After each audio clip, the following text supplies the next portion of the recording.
Okay, hello everyone, and welcome to the Fields Institute for Research in Mathematical Sciences. My name is Kumar Murthy, and I'm the director of the institute. The Fields Institute is physically located at 222 College Street, near the intersection of College and Spadina in downtown Toronto. And I want to take this opportunity to acknowledge the land on which the University of Toronto and the Fields Institute operate. For thousands of years, it has been the traditional land of the Huron-Wendat, the Seneca, and most recently, the Mississaugas of the Credit River. Today, this meeting place is still the home to many Indigenous people from across Turtle Island, and we are grateful to have the opportunity to work on this land. As you may be participating from elsewhere, may we suggest that you research the history of your land using the website nativeland.ca. Many of you are familiar with the Fields Institute. I suspect some of you have even attended our programs. We have quite a few programs ranging from very technical to very general and outreach type programs. We are a network of about 20 principal sponsoring and affiliated universities. We're funded by the federal government through NSERC and through CIHR, and the provincial government through the Ministry of Colleges and Universities, the National Science Foundation of the USA, the Simons Foundation, and also by individual generous donors such as yourselves. Our mandate is to advance research and training in the mathematical sciences, and we interpret that in the broadest possible sense. And in particular, the Institute is deeply involved with the modeling connected to the pandemic. We're also interested in communicating. And this series of events entitled What the Numbers Say is to reach out to the public and try to answer some of the questions that are of general interest in this context. Today, this is the third such event that we're hosting. And as usual, we have a distinguished panel of experts to talk about the subject. But we're also fortunate this time to have a professional moderator, Manjula Selvarajah, who's a journalist, producer, and syndicated tech columnist for CBC Radio 1. In her former role, Manjula was vice president marketing at a Toronto-based tech startup, and she holds an engineering degree from Queen's University. Manjula will introduce the panelists and moderate the discussion. So please sit back and prepare for an informative, engaging, and interesting discussion on what is probably the most pressing issue of today. I hand it over to Manjula. Thank you, Dr. Murthy. Welcome everyone to this panel. I'm delighted to be here, and thank you to the Fields Institute for inviting me. The panel is on what the numbers say, adjusting to a new normal. And I wanted to start off by doing a full introduction of our panelists. Let's start with Dr. Andrew Morris, who seems to have, I think, a raccoon behind his head, but we'll let him deal with that in the meantime. He's a professor of medicine at the University of Toronto and the medical director of the Sinai Health System, a University Health Network antimicrobial stewardship program. He's worked closely with regional, provincial, federal governments and interprovincial organizations to help develop and coordinate antimicrobial stewardship efforts. While working on the front line of the pandemic, his name may sound familiar to you because he provides witty, highly informed, and valuable public commentary about the pandemic via social media and a popular weekly newsletter. Delighted to have you here, Dr. Morris. Thank you. And it's a groundhog. It is a groundhog. We can't see the full picture here. Okay. Why a groundhog? Is that a message that you're trying to No, although yes, sometimes it does feel like Groundhog Day, but no. Okay, I see how you're working here. Okay. Dr. Sally Otto is a Killam University professor at the University of British Columbia. She's known for her theoretical studies investigating how biological systems evolve. Dr. Otto was co-founder of the Canadian Society of Ecology and Evolution and has recently served on the Species at Risk Advisory Council to the Minister of Environment and Climate Change Canada. She launched and directs the Liber Iro program, a Canada-wide postdoctoral program in conservation science. Since February 2020, she's been a team member of the BC COVID-19 modeling group. Dr. Otto, delighted to have you here as well. Thank you. Wonderful to join you all. Dr. Jianghang Wu is a university distinguished research professor and senior Canada Research Chair in Industrial and Applied Mathematics at York University. He's also the NSERC Industrial Researcher in Vaccine Mathematics, Modeling and Manufacturing. And modeling is all the rage, docs. I want to hear more about this. Professor Wu's research is based in the mathematics of dynamical systems and bifurcation theory, with which he develops methods to model epidemiological systems. Apologies, I should know how to say that now after saying it so often during the pandemic. Professor Yu led national efforts to use mathematics as a tool to address emerging infectious diseases such as SARS, influenza, Ebola, drug resistance diseases, and Lyme diseases. He currently leads the National COVID-19 Modeling Rapid Response Task Force. I know those are extensive bios. I just wanted people to get a sense of who we have on the panel. Good afternoon. So I'll say this. I told my very young daughter that I was interviewing scientists about modeling, and she said, well, why are scientists modeling? And for a second, I thought, oh, I think she thinks that you're actually modeling.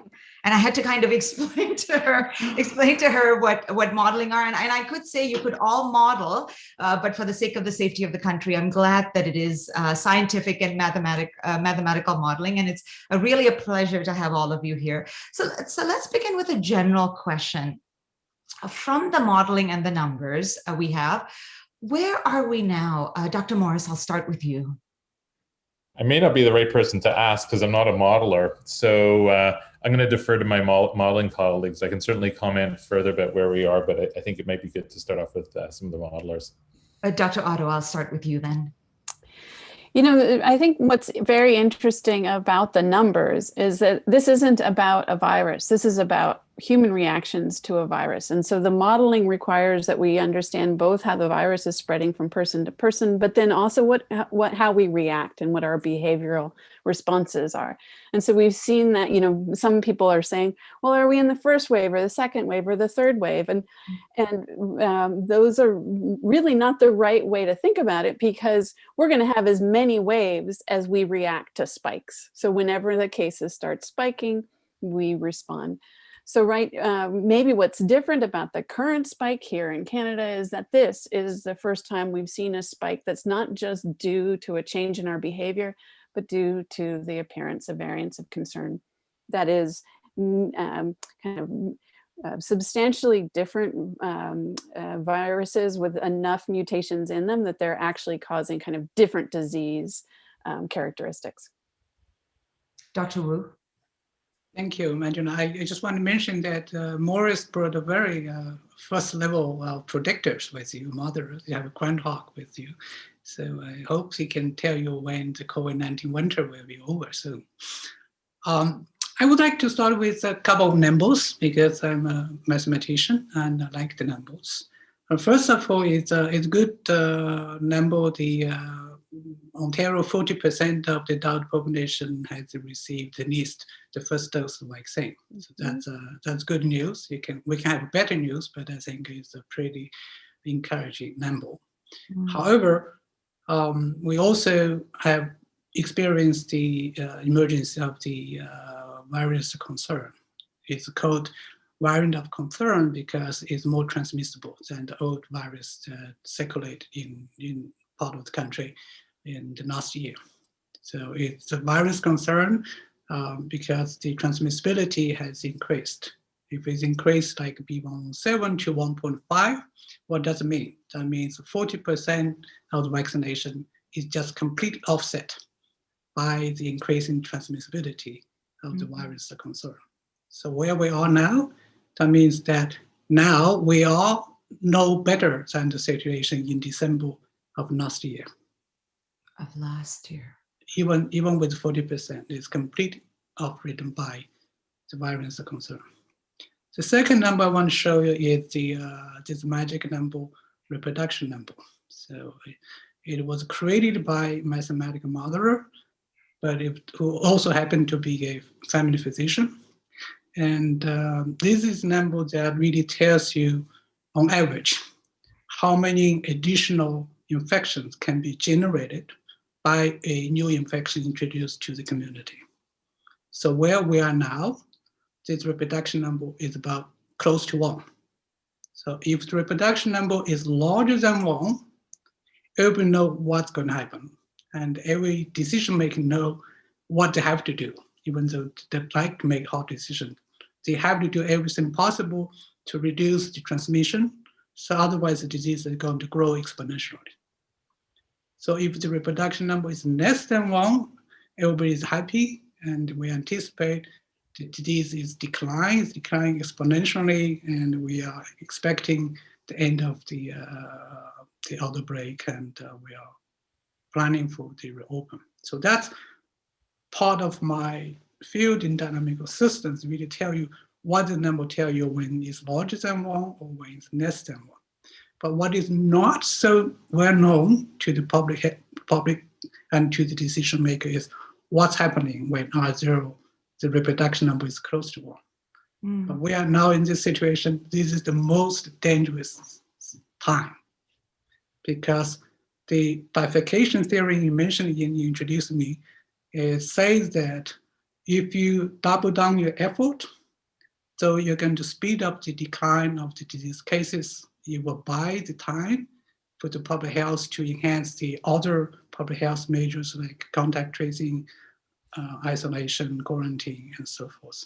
However, if you relax the restrictive measures prematurely, the disease is going to take off again very quickly. So you're going to return to the exponential growth. So we are in a very dangerous situation. We're no better than December last year.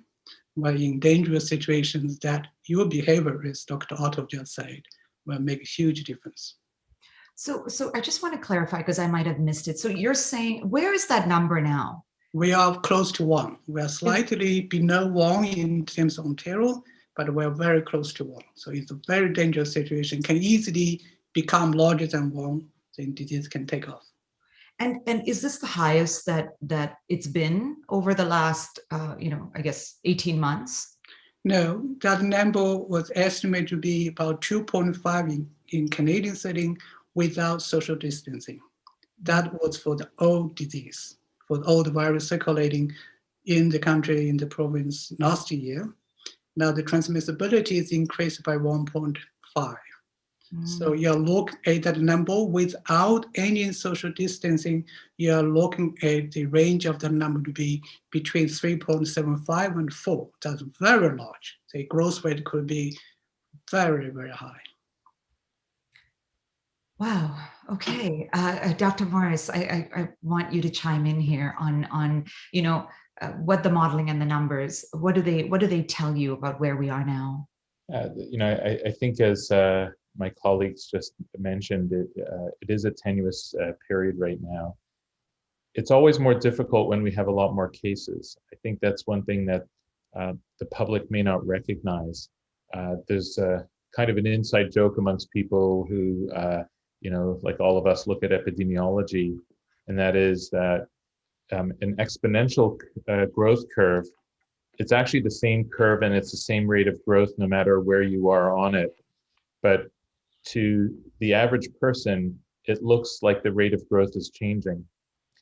I often explain to people that the difference from 2 to 4 to 8 to 16, it's just doubling. It doesn't seem that much. You're going from 2 to 16 in 4 steps, but that's the same as 200 to 400 to 800 to 1600. And the difference from 200 to 1600 is a lot. The rate of growth is actually the same. It's just a doubling. But when you're starting off with really high numbers, it makes a huge difference. And I think for us right now, that's one of the real dangers and fears that we have, is that even if we, just see a slight increase where we're in a growth period where the replication number is greater than 1, it's much more dangerous right now because the number of cases circulating is much higher. And that's the fear. And I think if we put that outside the mathematical context, but into a healthcare community, public health, national context, we have healthcare systems that are very strained right now. And so, you know, whereas, for example, in the summer, the hospitals had a lot of capacity and there are very few patients who filled up the beds. But nowadays, you know, in Ontario, for example, we're well over capacity. Patients are being moved around, you know, dozens to hundreds of patients are being moved around, you know, over 1,000 kilometers away. And, you know, in many of the provinces, Alberta, you know, Manitoba in particular, their intensive care unit capacity and the people who care for them are very much stretched. And so that's why it really is very dangerous right now. And even though the public may see numbers coming down, the fact that the numbers are still high and we don't have that capacity makes it all that more dangerous. Interesting. So it's really an intersection of the growth rate is the same, but the base numbers are high. And then you have, you know, ICU capacity being limited as well, right? And perhaps at a breaking point. So let me ask you this. I know this is a question that the audience, I'm sure that you get asked a lot. I'm sure the audience is thinking about this too, is when will the current wave end? Dr. Wu, I'll start off with you. Can you give us a sense of that? Sure. We have been talking about first wave, second wave, and the current third wave. But strictly speaking, we have not any wave. So we started reopen process last May, when the first wave, the cases would decline substantially to a level that we relaxed. So first wave was never ended down there, and the rebound. When we reopen, the cases grow and accumulate for a certain amount of time, then take off to the second wave. So, and that happens also to the beginning of the third wave. So we actually we never ended the second wave. So it's a continuation of the same wave.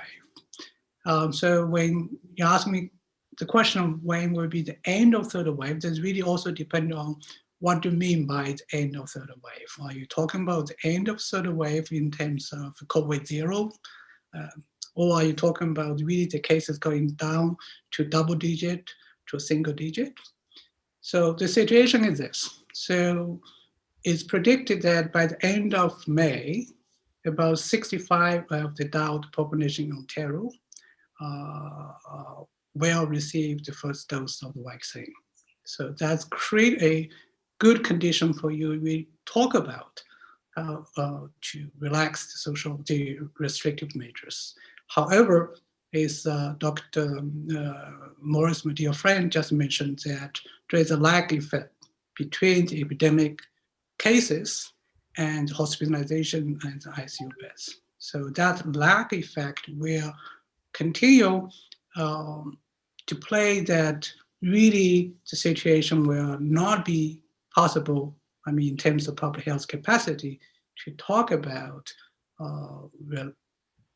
relaxed the restrictive measures until pretty much end of June. So we are talking about potentially you can talk about starting the process that will open in July, and until, as I say, the reproduction number for the variant of concern is about 3.75. That means that if you really want to reopen and declare the end of third wave, then you really have to vaccinate about 80% of the population with the full dose. That's a very difficult situation. So the absolute number of end of third wave is a mission that is very difficult to achieve. So we are looking for situations that you can gradually and smartly reopen the economy. And Dr. Morris, perhaps I'll get you to chime in. You said that getting to that 80% is difficult. Why is that? That was Dr. Wu who said that. Sorry, Dr. Wu, but I was hoping that perhaps both of you could reflect on that. Sure. Because Yeah. it seemed like everyone was nodding at the 80% is difficult. And I'm just a layperson here, but to me, it seems possible. Yeah, I guess I would say, if you ask for almost any public health intervention, if you ask people to, eat a healthy diet that includes a fair number of fruits and vegetables and whole grains, it's a challenge. I know it seems like just a poke, but we have a lot of challenges with vaccine, both resistance and hesitancy. They're not the same thing. And it varies across the country. I would actually say that we're doing quite well in Canada. I think we should be very proud, not only at the people rolling up their arms, but also people who have indicated a willingness to roll up their arms. And at the moment, it appears that it's only around 15% overall of vaccine hesitancy around the country, or resistance, which is really fantastic. But it is a challenge, and it's, people have, I think, valid concerns. Sometimes it's an issue of communication. There's also challenges in people reaching the vaccines. So some people don't have ready access, transport mechanisms, language barriers, cultural barriers, and there may be, for a variety of reasons, distrust in the systems or institutions that provide vaccines.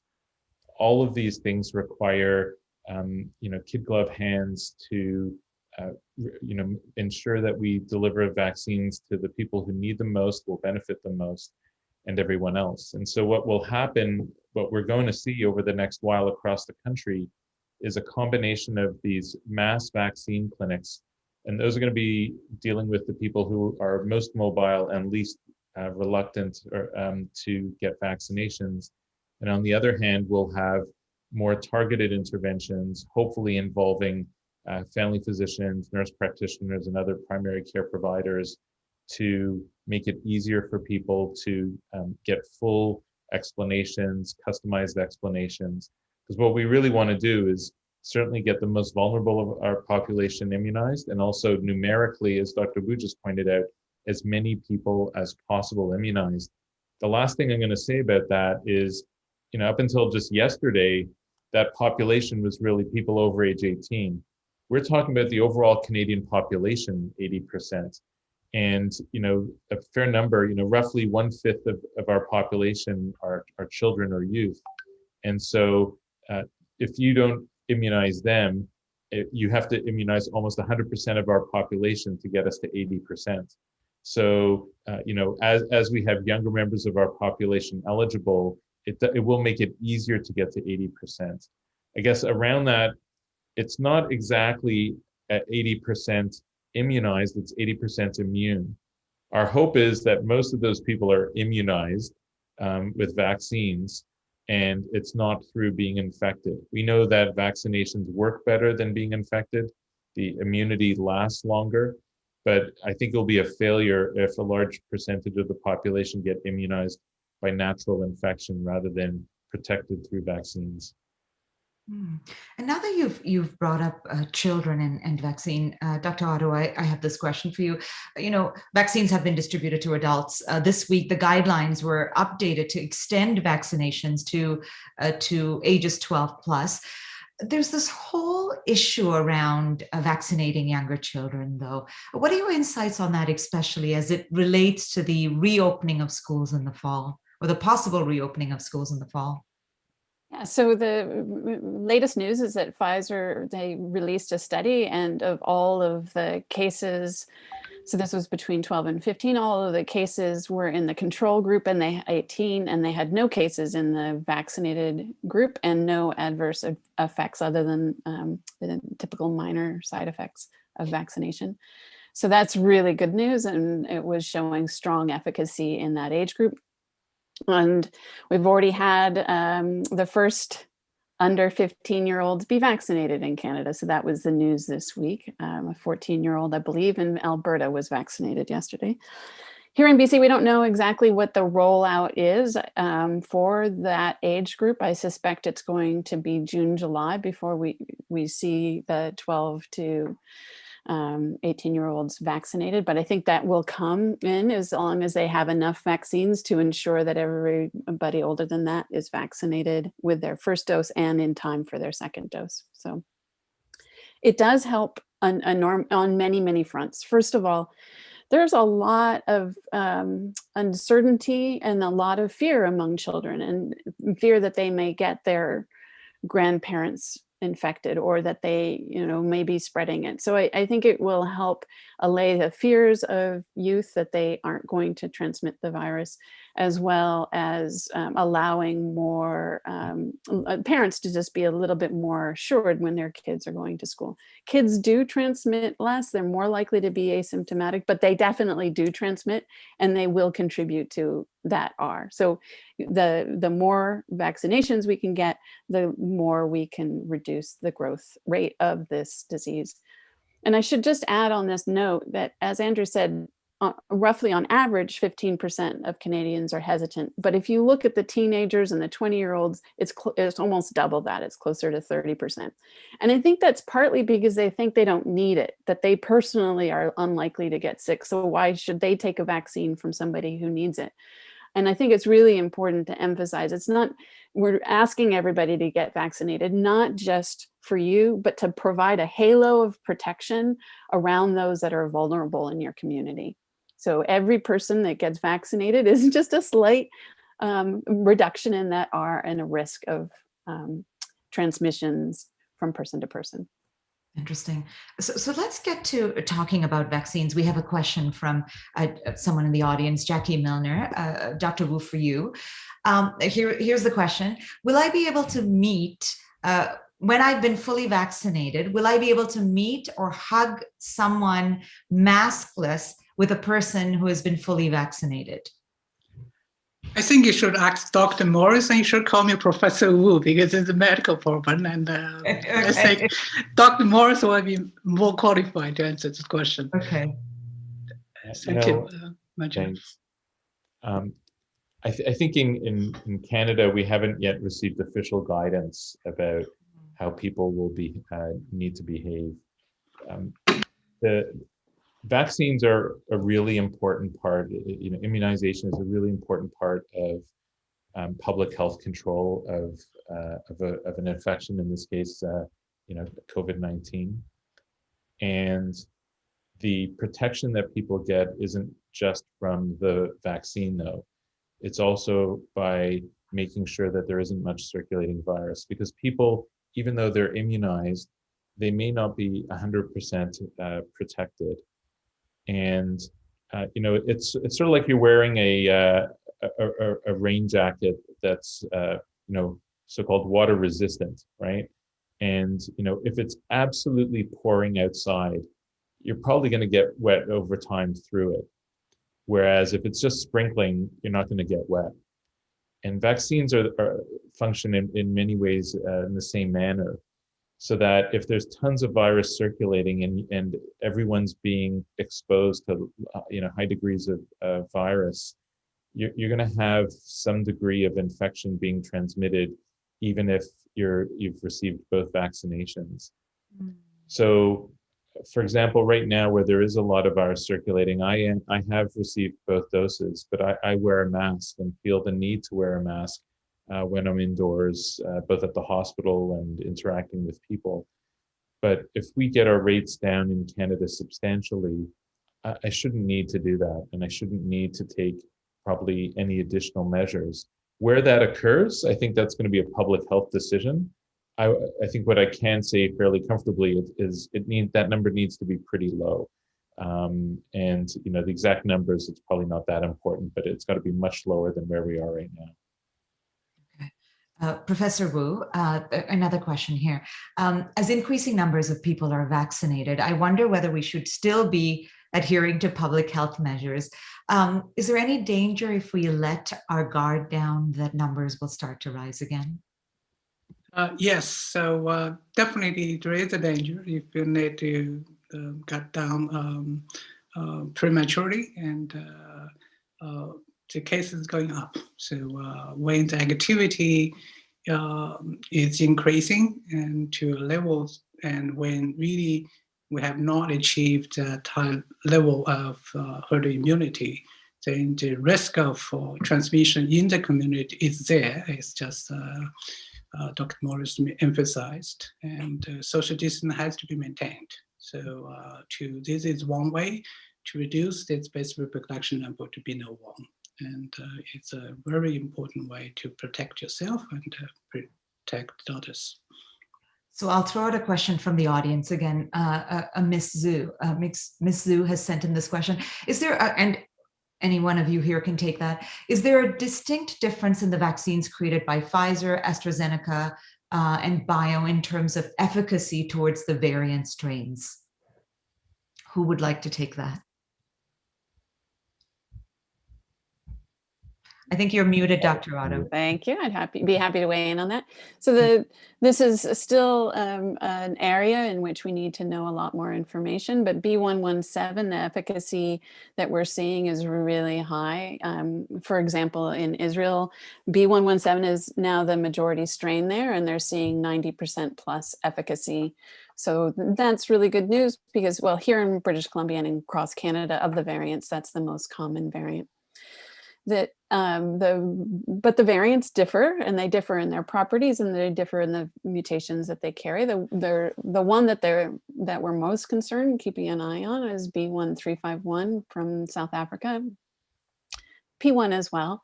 But I should say that even there's some evidence that they can evade what's called neutralizing antibodies. Those are antibodies that kind of bind to that spiky part on the outside of the virus, bind to it and prevent it from getting into our cells. And so these changes in that part of spike then can allow it at least to get in the door, the virus can get a foot in the door and start replicating. But then the rest of our immune system kicks in, and our immune system is incredibly broad and multifaceted. T cells and B cells attacking at different times, different stages, and different places in the body. So our hope is that the variants that we're seeing circulating today may increase the rate of infection, but will still have, by and large, ample protection from vaccinations with all of the variants that we see today. Over longer periods of time, we expect the virus to evolve, become more and more different, and that will then cause our immune systems to stop recognizing it, and we'll need boosters, but I think that's a longer term issue. Another question as well. 2 shots are required in Canada. Why do some countries offer a 1-shot vaccine, and why are 2 shots required? I can jump in there. So at the moment, the main 1-shot vaccine that's available internationally is the Johnson & Johnson vaccine. It has a lot of advantages because it's easy to transport, and the fact that it's only 1 shot from a kind of logistics point of view and a public health point of view is really, it's much easier because you don't have to bring somebody back after the first time. So especially in populations that move around or transient or they're hard to follow up with, it's advantageous. It was tested as a 1-shot deal. So they've had plans to only test it after the first dose and then see if it has, durable protection. What I will say is they gambled one way versus the other vaccine manufacturers who gambled another way. The other vaccine manufacturers wanted to have a booster to make sure that there was sufficient immunity, and they didn't want to take the time to see if their vaccine would be sufficient after 1 dose. That's, to be honest with you, the main difference. Many of the vaccines provide, so the AstraZeneca vaccine, the Pfizer-BioNTech, and the Mrna vaccines, all, as far as we know, provide a fair amount of at least short-term immunity after, like, you need 2 weeks for the vaccine to really kick in. But a few weeks after that, their protection is quite good. It varies from about 64%, which is what the US CDC has found practically, like in the real world, to maybe as high as even 90%. And The South Korean Public Health Agency, or their Centers for Disease Control, found probably similar results, both for AstraZeneca and the other vaccines. So the vaccines do provide a fair amount of protection, at least over the short term. The problem is that it may not last as long, and a booster dose with vaccines, what it does is it just, I guess, solidifies your immune response and just makes sure that you have a longer lasting and a stronger immune response, should you encounter the actual virus. Mm. Now, another question that we can add on to that is from Drew, from an audience member, Drew. The president of Pfizer said in early April that people will likely need a booster between 6 to 12 months now from an individual's last dose. My last dose will be at the end of May. Should I be concerned about the efficacy of my Pfizer vaccination? Should I be concerned that it'll be greatly diminished come November, December, especially when that is a time when the rate of infection is likely to go up because of, everyone's indoors and the season that we're in? Well, we clearly don't have yet the long-term data, but the Pfizer efficacy is fantastic, certainly after 2 doses, and we have no real reason to believe that it's going to be short-term. I think that I think the concern that Pfizer's representative was saying was that with the variants, so many cases, so much evolutionary change going on, it may be that there's just too much change that's happening in the first year. And so you'll need to get a booster with the main variants that are of concern. I know Moderna just released the first data where they altered the RNA to match one of the variants of concern, B1351 from South Africa, and they're starting to test it. So what we'll see coming out in the fall are from Pfizer and Moderna, these kind of slightly altered vaccines that would be, and so we're going to see these kinds of boosters. But whether we need them is still touch and go. We don't yet know if we'll need them. What is the vaccine schedule for young people under 18 years of age? So as I said, in BC, from 12 to 15, we don't have any word. I know they're adjusting the vaccine schedule for them, but I expect it in June or July. For under 12, I know that there's a Mrna study that's ongoing in younger children. And I don't know if there's a Pfizer study going on younger children, but I would expect by school we'll have the results from those. Andrew, do you know? Yeah, there's a Pfizer one as well. And okay. You're right. I'm pretty sure we'll have those results sooner rather than later. What's interesting, in our chat, I know you shared, Dr. Otto, you shared some stats about the ICU numbers in BC. Can you go over those? Yeah, so when Andrew was talking about the ICUs and hospitals filling up, we've been seeing that here in British Columbia too, especially in the hotspots, which are in the greater Vancouver metropolitan region. That's where the hospitals have really filled up. And we've had more people in ICUs over the last couple of weeks than any time throughout the pandemic. So the highest we were ever before was under 100. And now we're roughly at around 170. So much, much higher demand. And I think that's because these new variants are just so much more severe that they're landing people in hospital more often. Now, another question here from audience member Andrew. The well-known mutations of COVID-19 have been labeled by their place of origin, for example, the UK variant.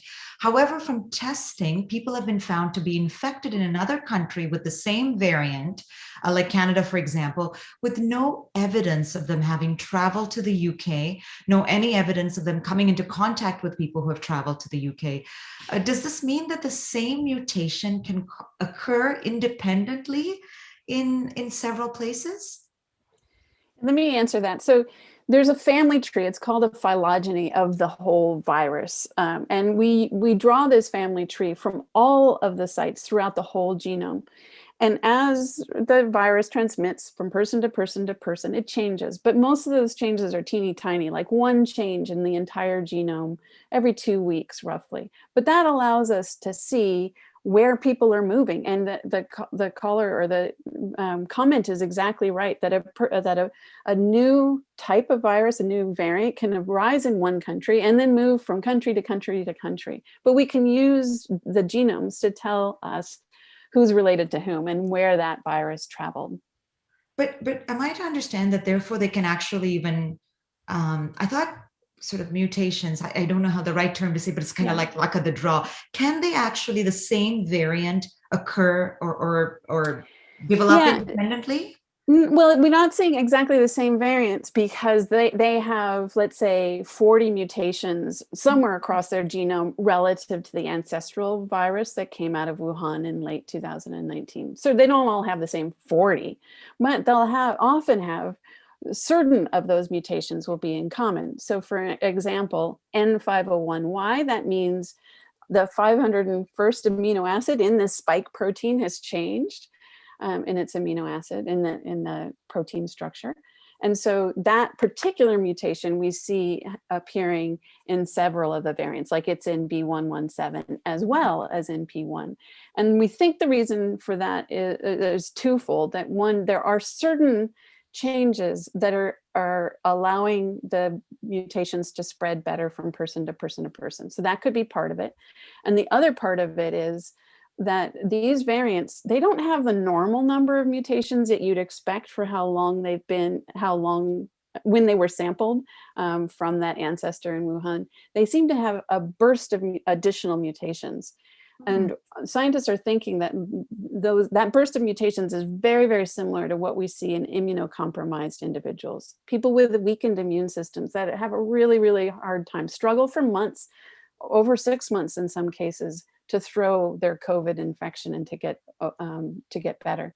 And during that time, the virus reaches a large population size and replicates many, many, many times, allowing these mutations to rise in frequency. So we're seeing N501Y, for example, over and over in such patients, as well as in these variants of concern. Go ahead, Professor Wu. I just want to congratulate the person who asked this question. Very good question. You asked the right person, the most qualified person to ask and answer the question. It's a fascinating question, and actually, there's another one that I find quite fascinating too. This is from audience member Jenny. Are COVID-19 variants expected to mutate on an ongoing basis? Or is the situation that it's likely to converge to one or more mutations that would represent peak effectiveness of evolution in a human host? The Captain America of yeah. No, evolution, you can't stop it. Mutations are a part of life, and thank goodness for mutations. Without mutations, we wouldn't be here. But when it comes to our diseases, we would love to stop evolution. We'd love to stop this virus in its track, and we won't. And it will always change. It's just errors always occur whenever anything replicates, including a virus replicates. Now, so far, we actually haven't seen that many signs of Captain America appearing. That is kind of surprisingly for a disease that has just entered into humans from an animal host before us. There hasn't been a lot of humongous strides in the virus improving to survive in humans. For the whole first year, we really didn't see much going on in terms of evolutionary shifts until these new variants of concern at the end of 2020. So that's quite interesting. What will we expect to see with more and more people vaccinated? It's kind of an arms race where our immune systems are recognizing the old variant. Any mutation that allows the virus to be a little bit better undetected by our immune systems, that's what's going to be selectively favored and spread. And we see that with other diseases like flus, where the virus is constantly evolving. We have either our flu shots or we get the flu and we become immune. So that's what we'll expect in the long term. I should say, though, that it's the virus, it's called SARS-CoV-2, actually doesn't mutate as fast as flu. So we might not even need to get that kind of yearly vaccine boost like we do with the flu. And we've been asked to ask you what immune escape is. Yeah, immune escape is when we mount an immune reaction either to a vaccine or a previous infection, and the virus has changed in some way that it allows that virus to escape our immune system and infect us. So there's a question from Venkatesh around this idea. Are there advantages to old school vaccines based on inactive virus compared to mRNA-based vaccines, considering the seemingly quick evolution of the virus? Or do the difficulties with immune escape persist even with old school vaccines? And anyone here can take this question. Yeah. I think Dr. Otto, you're raring to go on it.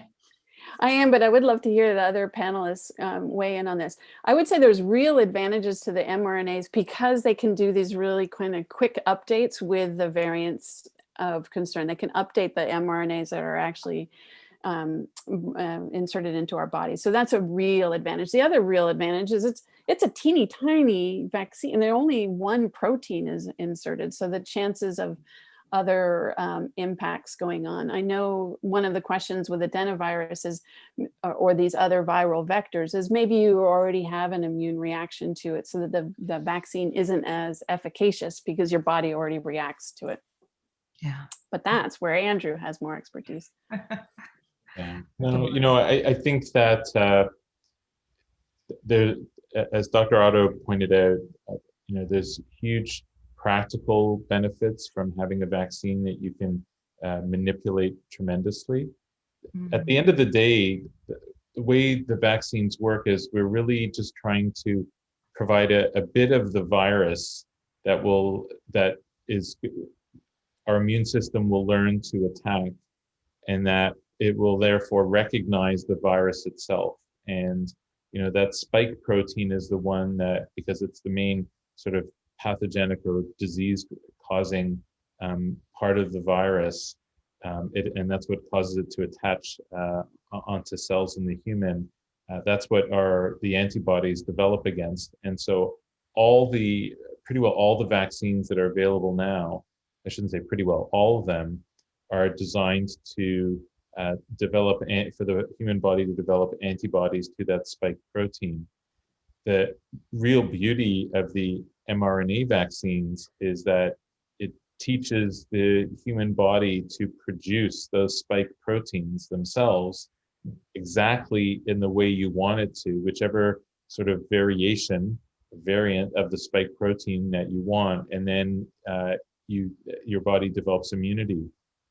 The challenges with the other vectors are that it's possible that your body develops an immune response that may not be helpful to, let's say, the adenovirus, and that could it could be beneficial, but it could also be detrimental.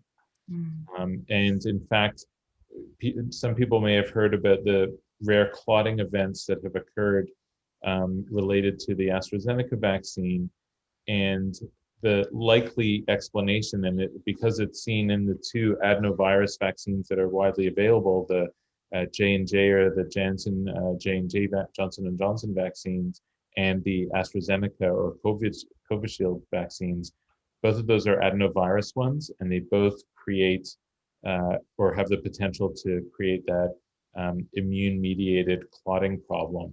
And it's almost certainly related to an immune response to the adenovirus vector rather than the spike protein. Okay. We have another question from Gail. That's quite interesting. I think I had a slightly similar experience. So her husband and her went to get the vaccine. They were in an indoor auditorium for 90 minutes with well over 250 people waiting at the same time. She says it felt like the least safe thing we did since lockdown started. We expect the same experience for our second shot since it's scheduled 4 months later in the same place at the same time. Is this something we should be concerned about? And if so, what might we change in the operations of the vaccination centers? I can tackle that. I think across the country, there's no question that there have been various challenges around vaccine delivery. This is something that we don't have experience with, right? So we don't have experience with mass vaccination programs where we're trying to immunize literally tens of millions of people in a very, very short period of time, with at times challenging vaccines from a logistical point of view because of the issues around refrigeration for the Mrna and Pfizer vaccines. And on top of that, we have very burdened systems, right? And what's happened has been that we have had real challenges exactly as described. And I think the seasons haven't helped either. The ideal situation is that we vaccinate people outdoors, or we would vaccinate them in their own homes. The problem is that we just don't have the capacity to do that. And so you have to figure out places where we can have really fast throughput without getting people to congregate indoors. That shouldn't be happening. People shouldn't be densely packed indoors.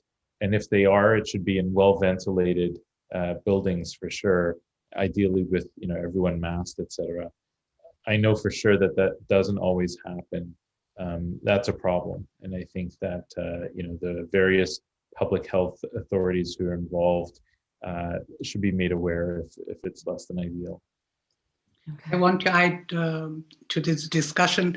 This is the issue that we have been speaking very passionately, trying to advance the use of the mass drive-through vaccine clinic centers. So the York University has a team of AI and disaster management team to design the computer simulation to help the countries build the drive-through vaccine facilities, including the Wonderland, Canadian Wonderland drive-through facilities, and some of the facilities in Ottawa as well. So I hope the weather is getting better, and outdoor vaccine facility should be a choice, a safe choice, and drive-through again is a country on the wheel, and I don't see why this kind of options will not be considered and amplified.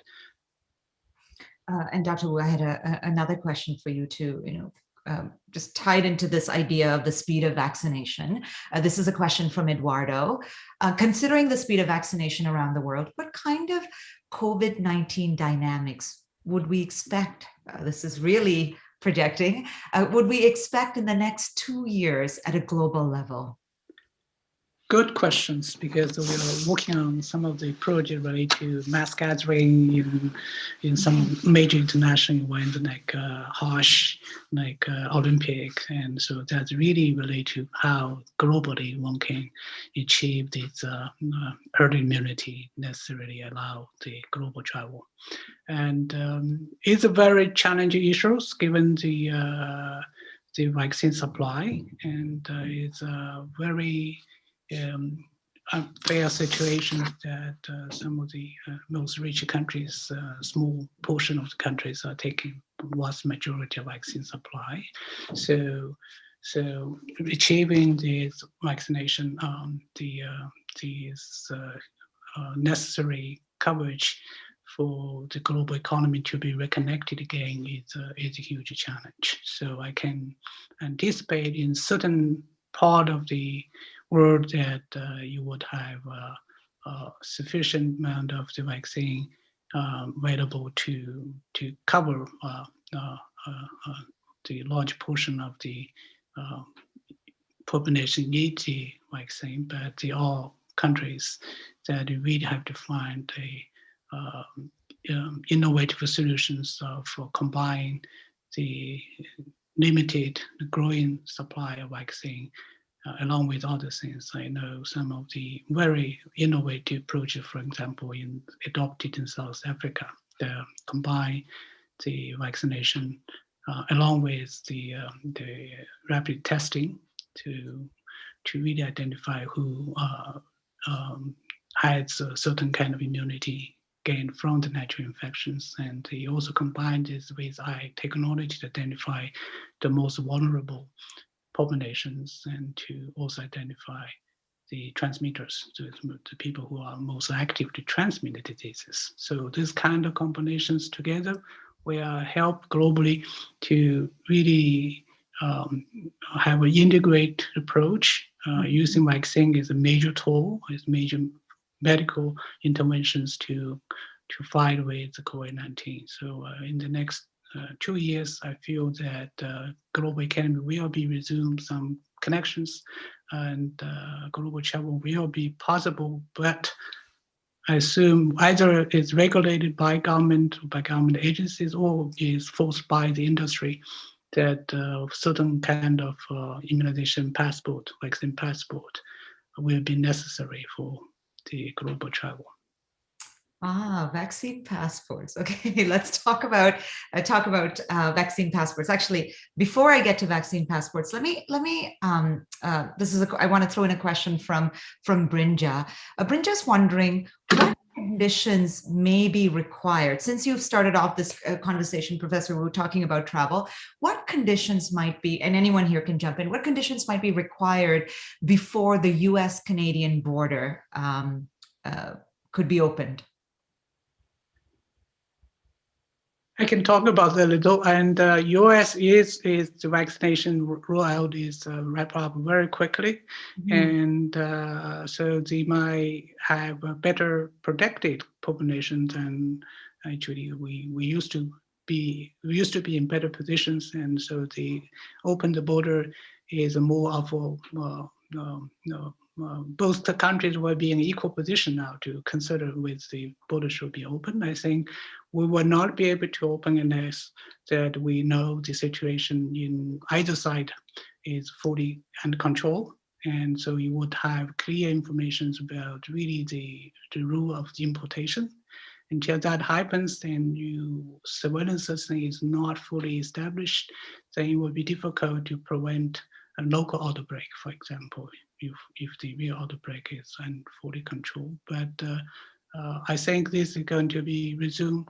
The discussion should resume very quickly. And when the transmission is stepped from both sides, then the importation is actually not as significant as we thought. In the beginning of the outbreak, the transportation, the mobility between two sides is very important. When both become community transmission becomes the prevalent route of transmission, then the border control is become less and less important issue. So you use these words that this is something that can happen when there's some sense of control, when this issue is controlled. What does that mean? That obviously doesn't mean zero, right? Zero cases. So is there, I know I'm sort of holding you to something here, but could we kind of define that a bit more? What do you mean by when it is in control? I think, first of all, we have to know, we should be able to count our own cases first, so that we know that what will be the importation, the risk of importation. And the situation is the cases so high, I think our contact tracing system is not fully established yet. And so that's one thing I really want to emphasize, why we are in lockdown situations. The public health systems should be further enhanced. There should be further investment to really enhance our capacity to prepare for the reopening. Reopening means also reopening of the borders. So we should have our own surveillance system to know where the infections, the new infection come from. And then you can really identify whether the infections really related to the border control, to border crossing is a major important issues. So until that time, until both sides will reach certain level of the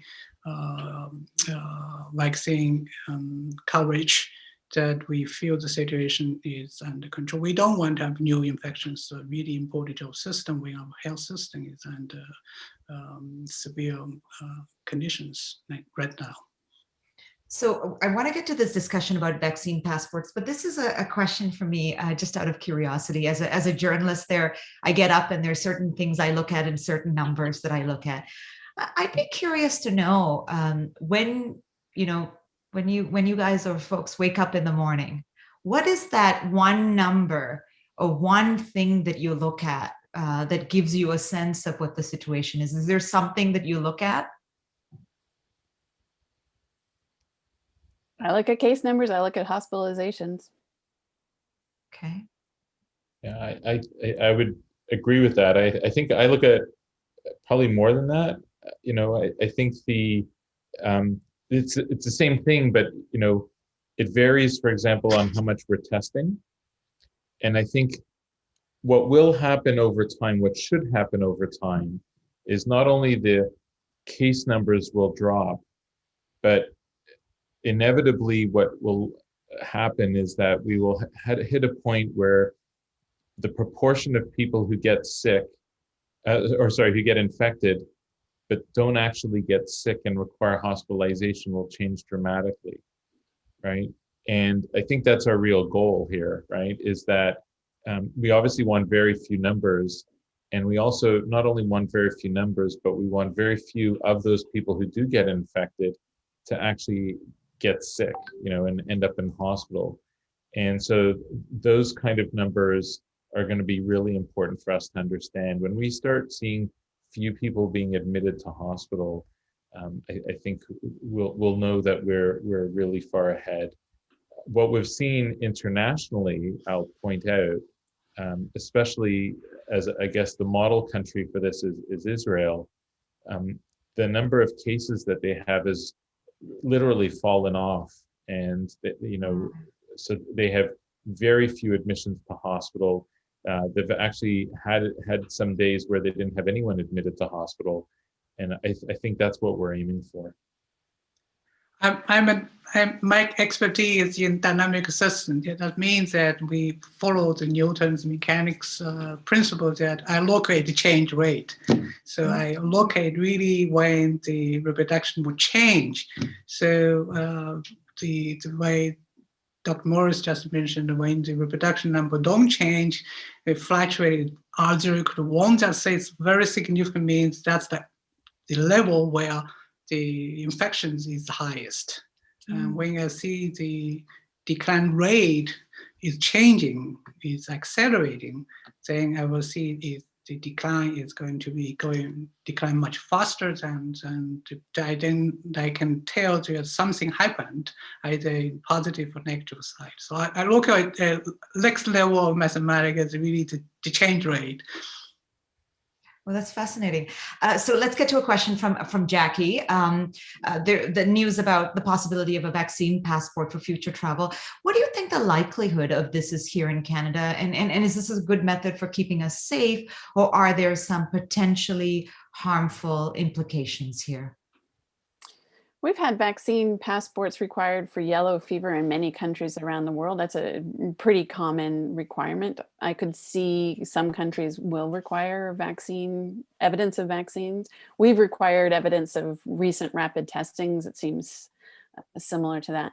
But I would say more importantly, we need to think about that's kind of a stick.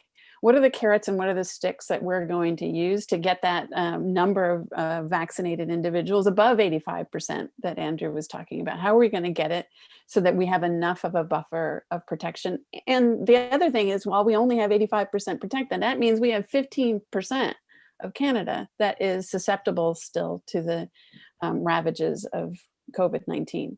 And so I think we might see businesses stepping up and saying, look, if you want to come into our restaurant or into our nightclub, we want to see that you've been vaccinated, just to protect our clients. So we might see those sorts of encouragements. I think of the vaccine passports, if there's some countries that you just need to have that certificate in order to go travel, that's an incentive. I do know it's not really the Canadian way to work by sticks on these things, but it will be, in West Virginia, they're offering you $100 if you get vaccinated. I don't know what age group that is, but that's an incentive. That's a carrot. Interesting. I don't know if anyone else wants to chime in on that. I mentioned in my... Go ahead. So I mentioned in my opening remark is not a matter whether the government is going to regulate or not. And the US has already said they don't have a state requirement in terms of this. But I think it is the industry practice that's going to force a certain type of proof. And the insurance company will require, the travel industry is going to require the international Air Transportation Association has already designed certain kind of app and to be adopted by major airlines. So it's a way of industry to protect the clients and protect the industry business continuity. And on that hand, Dr. Otto mentioned that when I went to some of the countries for international travel before the COVID-19, I was asked to show certain vaccine proofs. So, I think in the short term, oddly enough, in the short term, the concept is probably easier than in the long term. And the reason is that right now, I think we can feel fairly comfortable that if someone's immunized, then they're protected.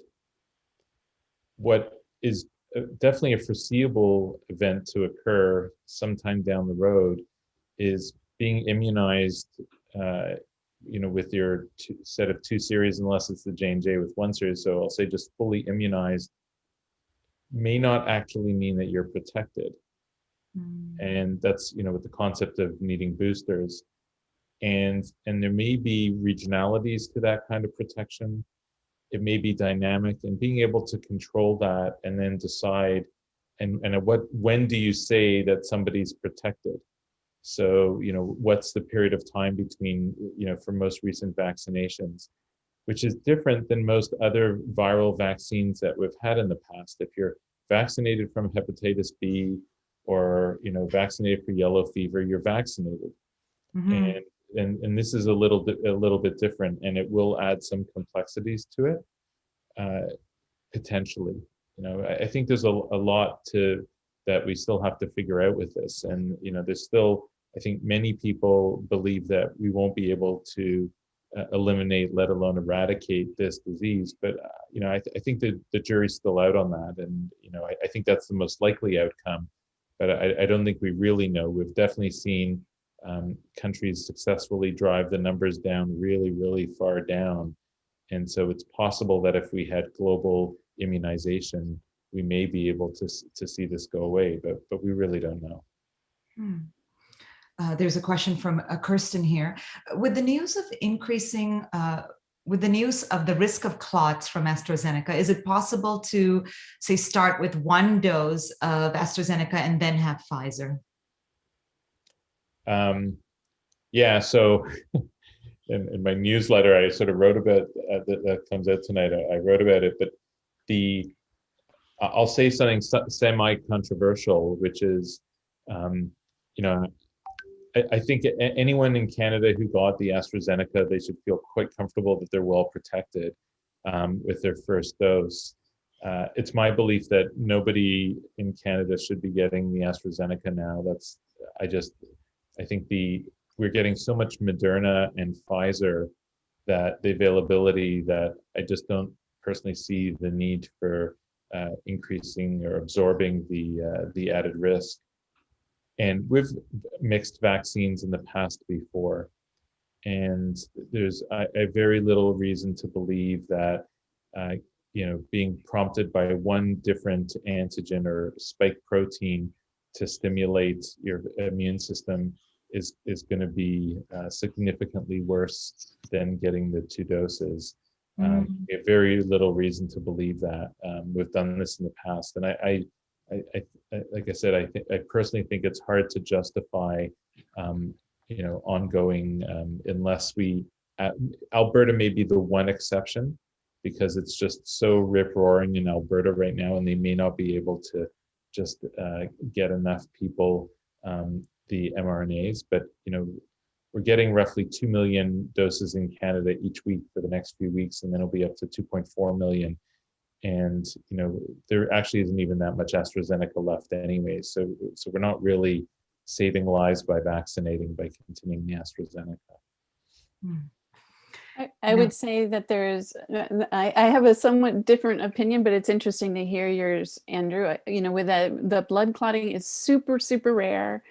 The symptoms are well known and it's treatable. So it's not something to be, and also if you've had it a few weeks ago, it's not something to worry about. It's only soon afterwards.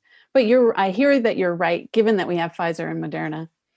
I think, as we've been talking, the Ontario Science Table brief came out about just the clotting issue, and I think that what is it, May 7th, 2021, I think the frequency of the condition is higher than what we appreciated it was, let's say, April 7th, 2021.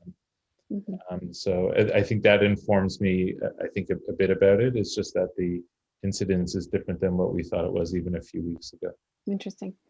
I mean, the other thing I was going to say was that in Britain, I know they're doing a mix and match trial, and I think it's this week that they will have results from that. And it's definitely possible that one of each is not just as good, but potentially even better. Oh, then even better than having just period one. Yeah, there's some people have suggested that might be true just because it's slightly different things to react to, but we will see. But that's still, they're still experimenting.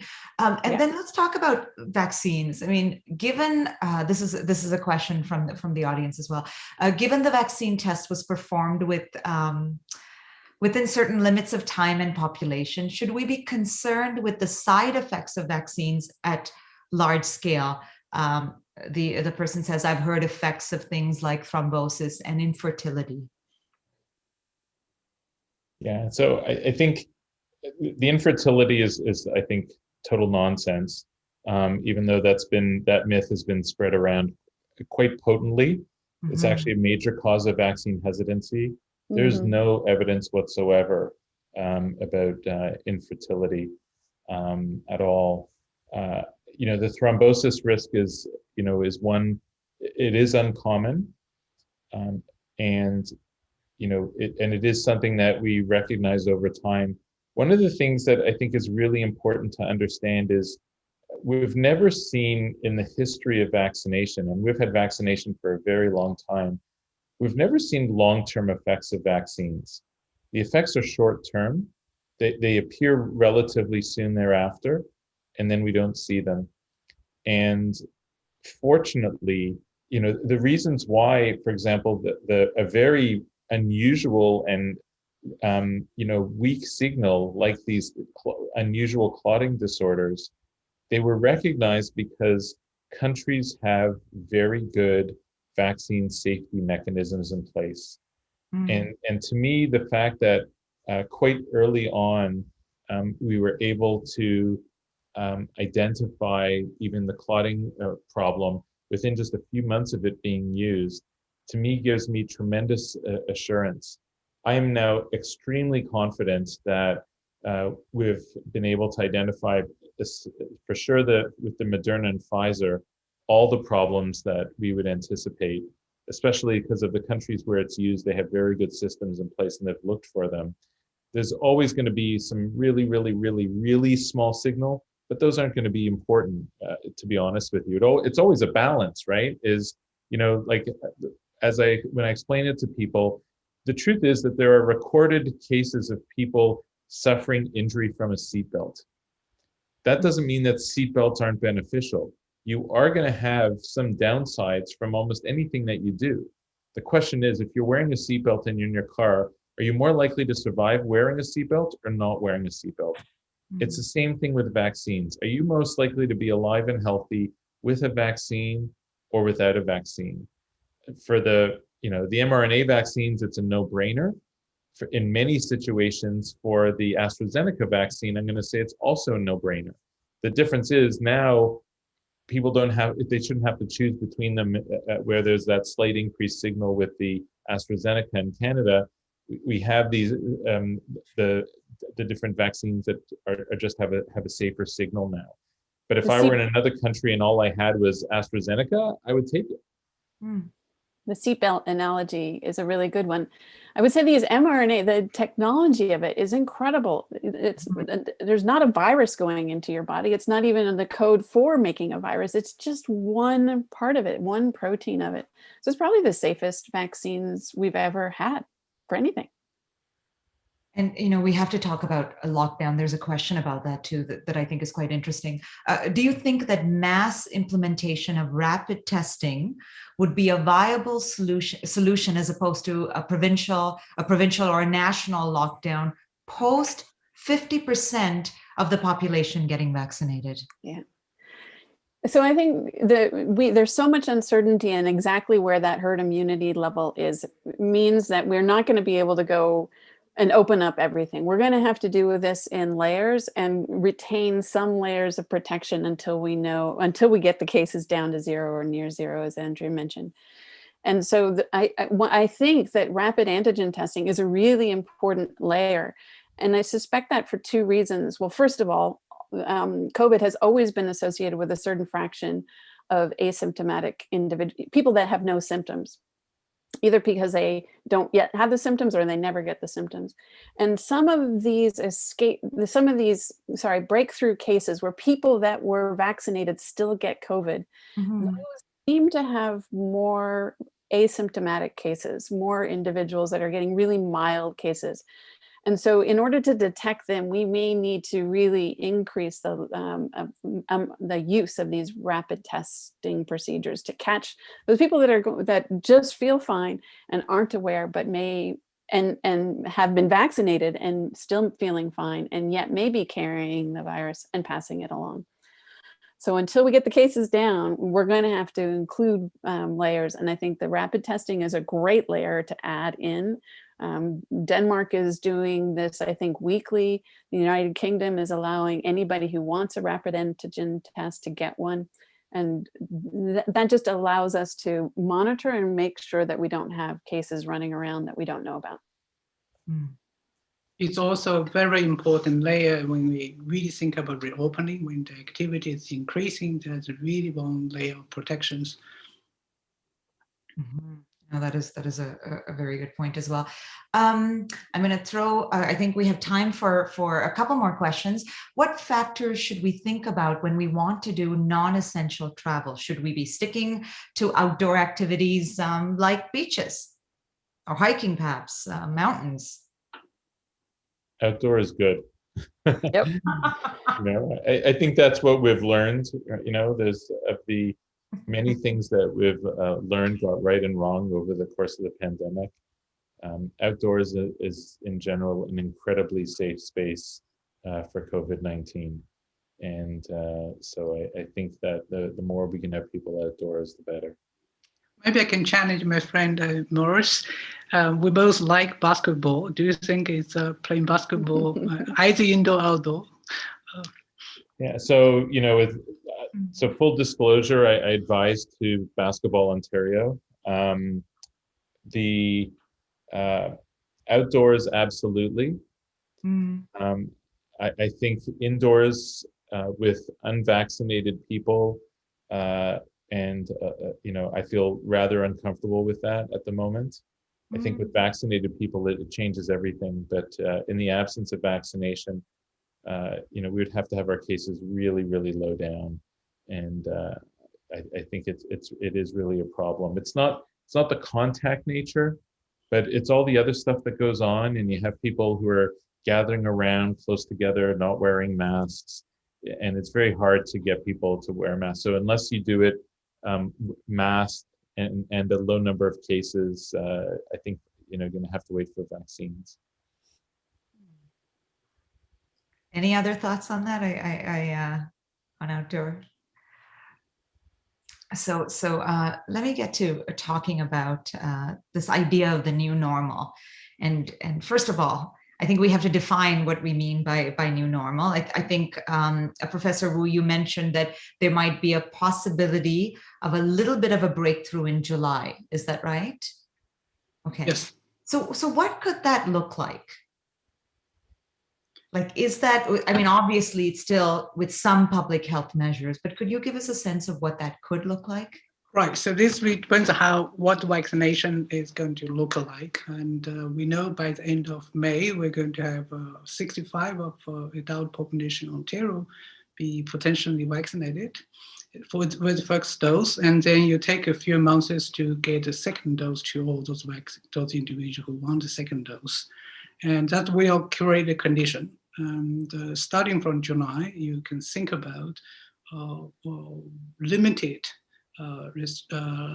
lifting of the restrictive measures to potentially sending kids back to school, that would be something we really would be excited about it. So I just want to say that you really have to think about this from day one when you're going to in Ontario to complete the to think about remove this stay-at-home order, and it's planning towards moving towards the new normal has to be very careful. So the new normal will be pretty much the same everywhere. It is how you're going to get to the new normal, and how fast and how smooth you can reach that new normal is the most difficult part. So it sounds to me like you're saying the new normal is the current normal to some degree. No, you can. So current normal is what we have in December, remember. But the vaccination, the rollout is speeding up. So that created conditions that you can do much better than December. And so you should expect some of the business to be open with social distance strictly enforced, limited capacity. And as I said, is drain and is the, I think is the community's decisions to really want the kids go back to school. And that's a new normal. And I mentioned that we may be able to travel with evidence of full immunization, and that's a new normal. And my new normal as a scientist is I don't have to update the situation every day. I may slow down a little bit, have a room of to breast to digest information and to analyze information, and that I don't have to do in such a big rush, in such a fast pace. Of course. So perhaps we'll get each of you to weigh in on this this last question. What is the future going to look like in terms of public health and pandemic preparedness? Dr. Otto, I'll start with you. This pandemic has really changed how science is done. It's incredible to see scientists around the world sharing data, looking at data, analyzing it in new and different ways. And we needed that because we knew nothing to start with about this disease. And so to see science completely change, a lot of science is shared on Twitter. So the role of social media and really quickly getting results out to the public. We, rather than those kind of slow journeys to a published paper, we're seeing science posted immediately on bioRxiv and medRxiv. And that's a sea change in how science is done. And I think we're going to see a lot of that stay with us. And one of the things that I would really like to urge, I think Canada to do just a bit better, is be a little bit more open with our data, because we are gaining the benefits of this openness elsewhere and seeing like remarkable studies coming out from the United Kingdom and in other countries where they have just so much sharing of data that we're getting great pictures from other countries about what's happening. So that's what it's a little bit of we've done an amazing job learning so much, getting a vaccination within a year, so much we've learned, but I still think we could do better. Dr. Morris? I share a lot of those sentiments. I think on a scientific perspective, it's definitely changing how many of us are viewing the institutions of science in many ways, and how, many of my peers have sort of, that traditionally peer review is you submit a paper to a journal and you have reviewers, evaluate it, give you feedback, give you a thumbs up, thumbs down, or maybe you can change things, and then eventually gets published. And what's happened now is it gets released often informally or semi-formally, and you get instantaneous feedback. That whether that carries on, because medical journals are still existing right now, but whether that carries forward, I think will change. It's very possible it will change, and that will be a dramatic shift in how knowledge is, governed, disseminated, evaluated, and regulated. I think the question started off around the issue of public health. And, by my gray hair, you can see I've been around long enough to see that, we did have SARS. We did have Walkerton in Ontario with E. coli H1N57.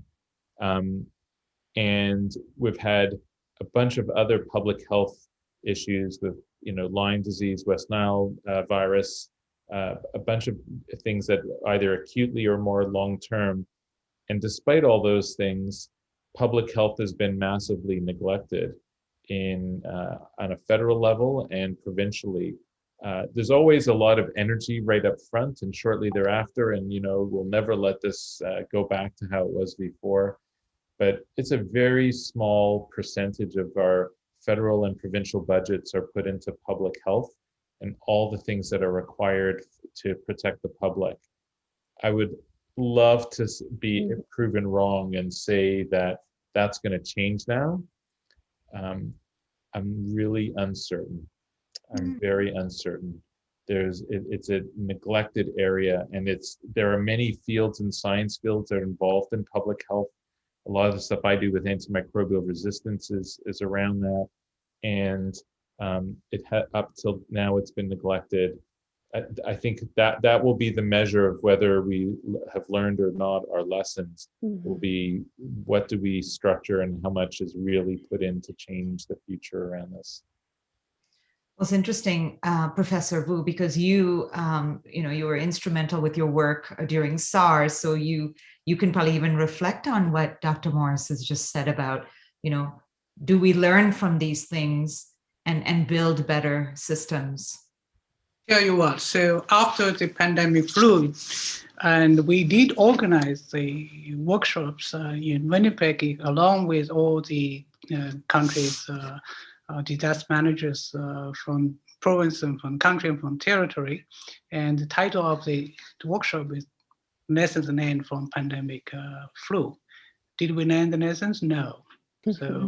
So I share my excitement with Sarah and Andrew about the advance of science and the progress in terms of data access and quality of the data, but also share strongly Dr. Morris' concern about the investment into public health systems. So we went through the source and we created the national task force along with some of the prominent scientists,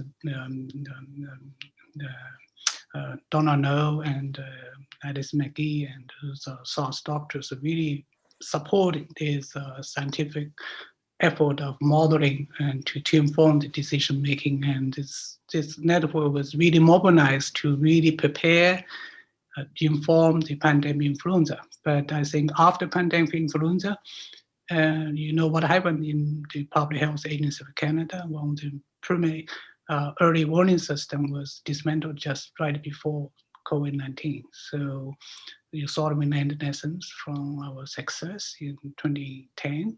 We did not. So I hope, again, the situation is not as bad as I'm concerned. And I think there should be a strong incentive to really have a strong public health systems that can be mobilized, can be used when it happens. And we are going to have more and more pandemic coming because the global climate conditions has not changed. So the multiple public health crises will surely come, and probably with even bigger frequencies than we would like not to see.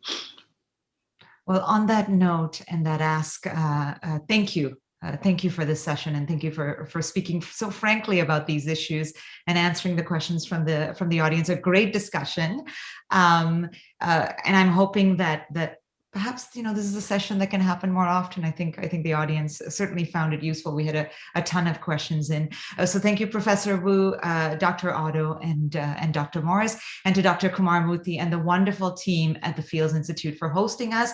Everyone, keep an eye out for the next Fields Institute session. It was my pleasure to moderate this. Thank you for all your questions. Have a good weekend and stay safe. Thank you. Thank you. Thank you so much.